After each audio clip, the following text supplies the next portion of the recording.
الضرفة ما بتتكسرش قد ما كان الضرفة كبيرة. ما فيش أي مشكلة، يعني مش بزوايا بلاستيك تتجمع، لا بكورنر ألمونيوم. عجل إزاز الدبل ده بيشيل مينيموم 200 كيلو.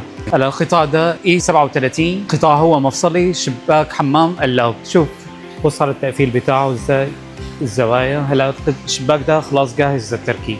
الكاوتش كاوتش بالضرفة، كاوتش بالحل، كاوتش بالبار من ورا برضه في كاوتش عشان يبقى محكم. دي ضرفة السلك برضه تبع اي 105، ضرفة محملة ما تخافش، الضرفة ما بتتكسرش، الفرش كله حواليه يعني برضه التقفيل بتاعه.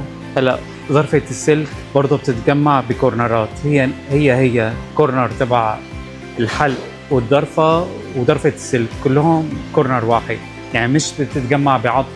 قد ما كان الضرفة كبيرة ما فيش أي مشكلة، لا بتفك عن بعضها الضرفة، يعني مش بزوايا بلاستيك تتجمع، لا بكورنر ألمونيوم. برضو ضرفة السلك ليها مقبض، يعني ليها مقبض علشان الحركة بتاعتها. يعني عجل ضرفة السلك برضو بيمشي على تراك ستانليس.